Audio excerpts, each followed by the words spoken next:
احمد نے جب سنا کہ والد آ رہے ہیں تو نہایت جوش سے ان کا استقبال کیا، مگر یہ جوش محبت کا نہیں مفاد کا تھا۔ احمد نے مسکرا کر کہا، بابا آپ یہاں بے فکر ہو کر رہے، ہر آسائش ملے گی۔ لیکن دل میں وہ کچھ اور سوچ رہا تھا۔ چند دنوں میں اسے احساس ہو گیا کہ والد کے پاس نہ جائیداد ہے نہ خزانہ، تو آہستہ آہستہ اس کا رویہ بھی بدلنے لگا۔ اس کی بیوی نے تو جیسے ابتدا سے ہی سسر کو بوئی سمجھ رکھا تھا، نہ تیمارداری نہ عزت، بلکہ ہر بات پر شکایت اور ہر وقت یہ کہنا کہ یہ بزرگ ہر کام میں رکاوٹ ہے۔ اگرچہ بیوی کا رویہ خراب تھا مگر قصور صرف اس کا نہ تھا۔ خود احمد بھی دنیا کے دھندوں میں ایسا الجھا کہ باپ کی بگڑتی حالت کا نوٹس نہ لیا۔ بوڑھا حاکم دن بدن کمزور ہوتا گیا، چہرے کی رونق ختم ہو گئی، آواز دھیری ہو گئی، اور پھر ایک دن احمد نے بھی صاف لفظوں میں کہہ دیا، معاف کیجئے، آپ اب ہمارے گھر نہیں رہ سکتے۔ میرے پاس اتنا وقت نہیں کہ تم پر ہر وقت نظر رکھ سکوں، تمہیں کہیں اور جانا ہوگا۔ یہ بے رحم الفاظ سن کر حاکم کا دل جیسے آخری بار ٹوٹا،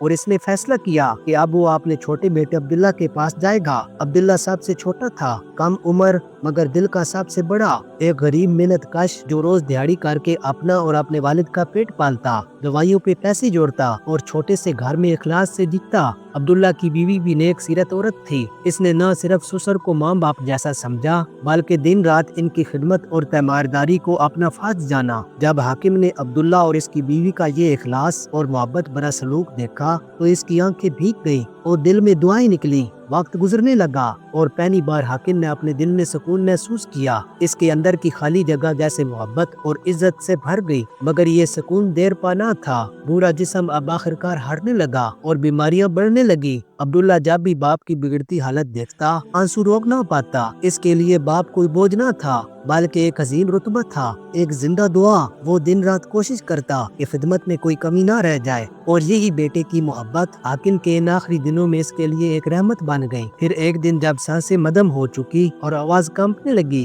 حاکم نے عبداللہ کو قریب بلایا اور بہت نرم کمزور آواز میں کہا، بیٹا میرے آخری دن قریب ہے۔ حاکم نے تھکی سانس کے ساتھ کہا، بیٹا میری سانسیں اب گنی چنی باقی ہیں، مگر اللہ تمہیں ہمیشہ خوش رکھے۔ جس محبت اور خلوص سے تم نے میری خدمت کی وہ میرے دل کو تسلی دے گئی۔ عبداللہ کی آنکھوں میں آنسو تیرنے لگے، گمبھیر لہجے میں بولا، ابا ایسا نہ کہیے، اگر آپ ہمیں چھوڑ کر چلے گئے تو ہم کیسے جیئیں گے؟ حاکم نے ہلکی سی مسکراہٹ کے ساتھ جواب دیا، بیٹا یہ فانی دنیا ہے، ہر جاندار چیز نے موت کا مزہ چکھنا ہے، میں بھی بس اب روانہ ہونے والا ہوں۔ عبداللہ نے شرمندہ سے لہجے میں کہا، بابا کیا آپ مجھ سے راضی ہیں؟ میں وہ سب کچھ نہ کر سکا جس کے آپ حقدار تھے۔ میری بیوی بھی کم فہم ہے، اگر دل میں کوئی گلہ ہو تو ضرور بتائیے تاکہ ہم اپنے دل کا بوجھ ہلکا کر سکیں۔ حاکم نے لمبی سانس لی، عبداللہ کے کندھے پر ہاتھ رکھا اور کہا، بیٹا میں تم سے بہت راضی ہوں، بلکہ ایک آخری بات کہنا چاہتا ہوں جو تمہارے لیے ایک امانت ہے۔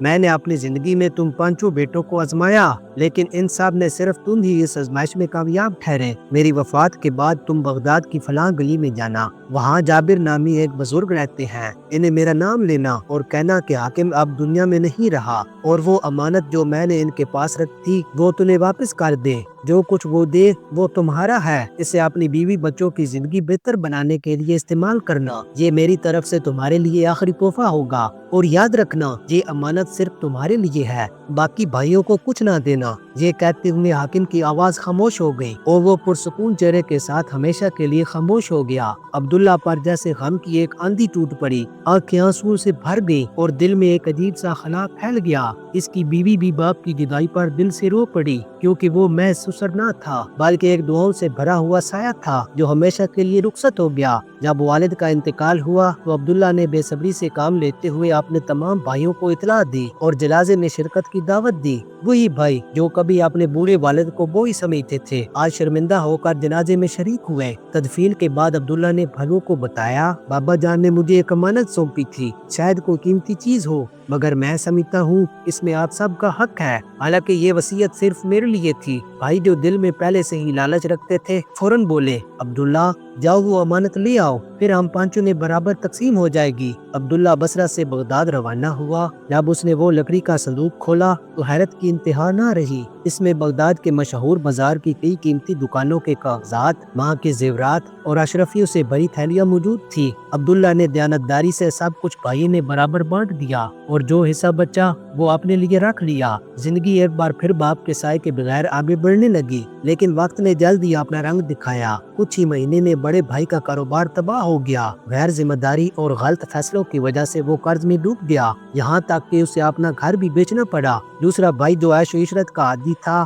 ایک دن چوری کے الزام میں پکڑا گیا۔ قاضی نے اسے قید کی سزا دی اور اس کی عزت خاک میں مل گئی۔ باقی بھائیوں کی قسمت بھی کچھ مختلف نہ تھی۔ سونا ہاتھ لگاتے تو مٹی بن جاتا۔ یہ سب کچھ گویا باپ کی بد دعا کا اثر تھا۔ ادھر عبداللہ نے بغداد میں اپنا کاروبار شروع کیا۔ کوفہ سے اعلیٰ کپڑا خریدتا اور بغداد میں فروخت کرتا۔ اس کی محنت، دیانتداری اور باپ کی دعاؤں نے اسے کامیابی کی راہوں پر ڈال دیا۔ وقت گزرتا گیا، عبداللہ کی ترقی کا سفر تیز ہوتا گیا۔ وہ انہی بھائیوں کی بیچی ہوئی دکانیں دوبارہ خریدنے لگا، یہاں تک کہ ایک دن وہ پورے بازار کا واحد مالک بن گیا۔ اب نوحی بھائی، جو کبھی اپنے آپ کو دولت مند سمجھتے تھے، عبداللہ کے دروازے پر دستک دینے لگے۔ عبداللہ نے کبھی کسی کو خالی ہاتھ نہیں لوٹایا، نرمی، سخاوت اور محبت سے ان کی مدد کرتا۔ یہی اس کے والد کی سکھائی گئی تربیت تھی۔ پھر وہ دن بھی آیا جب عبداللہ نے بغداد کے ایک خوبصورت اور پوش علاقے میں بڑا گھر خریدا، اپنی بیوی اور بچوں کے ساتھ خوشحال زندگی گزارنے لگا۔ لیکن دولت اور عزت کے اس مقام پر بھی وہ اکثر والد کی قبر پر جا کر کہتا،